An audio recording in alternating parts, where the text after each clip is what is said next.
BackstageAxxess.com. We're here in Buffalo, New York, backstage at the Experience Hendrix tour, and we're here with the one and only Kenny Wayne Shepherd. Kenny, how you doing, man? Good. Thanks for talking to us today. And Kenny's going to be taking the stage very shortly, so we're going to run through some questions for him. And first question I have for you is, how did you get involved with Experience Hendrix? You've done, quite a bit of these, and how did the whole thing come about? You got involved. Well, I've known Janie Hendrix and actually knew Al Hendrix, who is Jimmy's dad and Janie's dad, going back many, many years. And, we've been a part of this thing since its, inception back in, I can't even remember how long ago they did the first one, but originally it was just like one concert in Seattle at a theater, and they started to do that every couple of years or whatever, and then it's just kind of snowballed into this full-on tour. And it's just, one of the reasons why we all keep coming back. I mean, first of all, Jimi Hendrix has influenced all of us, and he has this amazing catalog of music for all of us to choose from. And it's a tremendous amount of fun, but it's also because there's so many great players involved, and we all have such a good time together. I don't know if the public out there knows this, but Kenny Wayne was privileged enough to don the original Woodstock guitar, the Fender Stratocaster that Jimmy used at Woodstock in 1969. I was at a show in New York last week, and were you nervous playing that? I was like, oh crap, if I nick this or drop this a certain way, somebody's gonna kill me. I wasn't really worried about dropping it or anything. The main thing that that as a guitar player, that was my concern was, what's the guitar going to play like? I mean, it hasn't really been played in a public setting in over 40 years, and I knew it wouldn't be set up the way I'd want it set up. So I just thankfully they brought it down early in the day, and I had several hours to spend with the guitar and get familiar with it and get kind of comfortable with it. And it was a really great experience. I mean, I think that by getting to play that guitar, I was probably living out just about every guitar player's fantasy on the planet, So it truly was a privilege and an honor to get to play that guitar. When I saw the tour back in March, you did Voodoo Child. I don't know if you're going to do that tonight, and obviously you could let us know that, but you just simply blew off the doors, and I thought personally you stole the show. So maybe you want to tell the fans what you're doing and how the feedback's been. Yeah, well, the feedback's great. I mean, I think in general the whole tour is a lot of fun. I think that everybody's set is really good. I mean, it's gotten to the point now where all of us have been doing our songs, enough to where the show flows really well and everybody's got their material down tight. So it hasn't really changed much probably from the last time you saw us. And so we're doing I Don't Live Today, we're doing Come On, and we're doing Voodoo Child Blues and Voodoo Child Slight Return.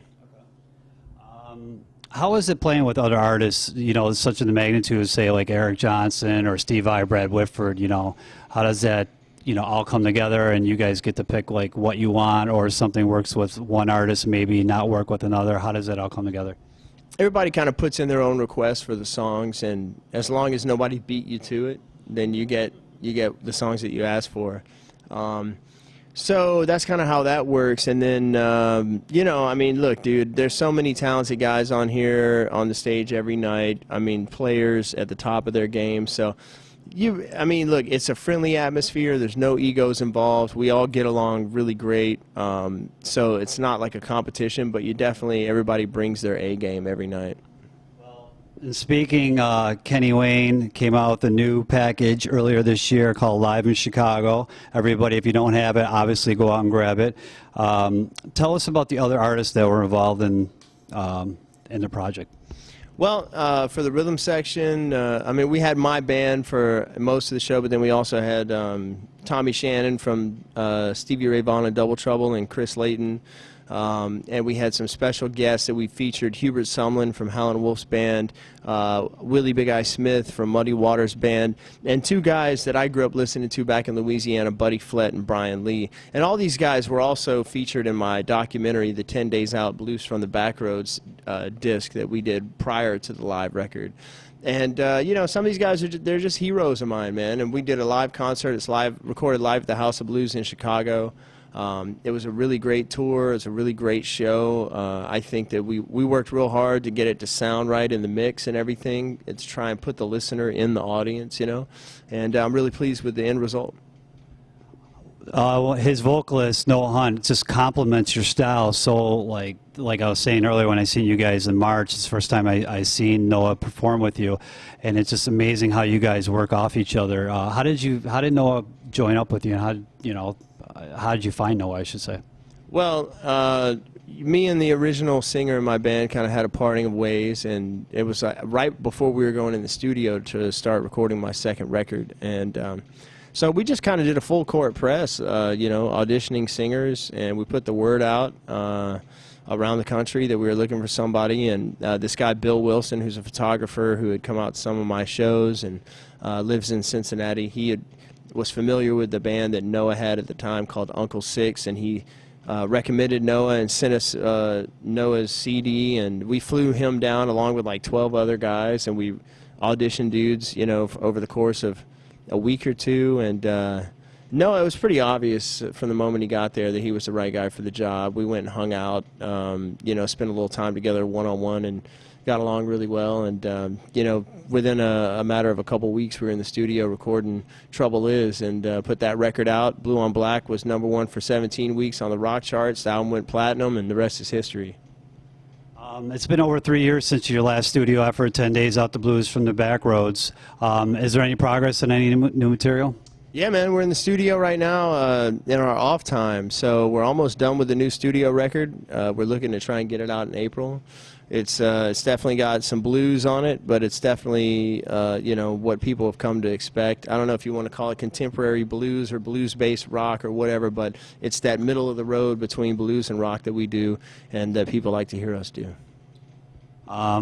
At such a young age, you shared the stage with so many great musicians. If you had to pick today, if you could share the stage with anyone, who would that be and why? Well, I don't know, man. I mean, I've played with most of my heroes that are still alive. I've been, blessed to be able to play with those guys. The exception, though, the only guy I haven't had a chance to play with yet is Clapton. So if the opportunity ever presents itself, that would definitely be a dream come true for me. You have 2 young children that are out and about on the tour. How has fatherhood changed you as being a musician and as a touring musician? Well, I mean, I try and do the best I can to balance my professional life and my personal life, and I try. I'm very conscious about all the decisions that I make regarding my work, and trying to be as present of a father as I can possibly be. But my kids have given me a whole new sense of inspiration and motivation for my career and to make them proud. And it also makes me think about everything that I do in a different perspective, because I don't want to do anything that my kids would look back on and be like, why did Dad do that? So. I don't know if the fans out there know, but Kenny's got an extensive car collection. You want to tell the fans what you have, and maybe what car are you looking at possibly to add to your collection? Yeah, I'm a big Mopar guy, so if you're not a car person, that's really like the old school Dodges, the Chryslers, and the Plymouths, and I have a bunch of the 60s and 70s muscle cars, kind of my thing, and just built a 1964 Dodge drag car, for racing, and actually the next thing, I just acquired a 1970 Barracuda convertible, and we're going to do a nice customization on that thing, so. I've got 69 Charger, 70 Plymouth Duster, 72 Charger, pretty much the good stuff from the 60s and 70s. All the stuff we grew up on. Going for the rest of 2010 and into 2011, what are the plans for Kenny Wayne Shepherd? Well, like I said, we're going to, we've just put the live record out. It's our first live record. We got the new studio record that we're planning on putting out early next year in 2011. And we're going to be on the road all across the world to support it, man. So we'll be all over the place. Definitely check him out. Experience Hendrix has probably, I don't know, maybe, what do you guys, 5 or 6 shows left? Yeah, it's about a week, I think. About a week. Check these guys out if you can. If not, check his live show out. It's amazing. He's got an amazing vocalist in Noah. You heard him say that the new studio album is going to be out next year, so you want to check that out. Kenny, thanks for taking the time to talk to us. I appreciate it, man.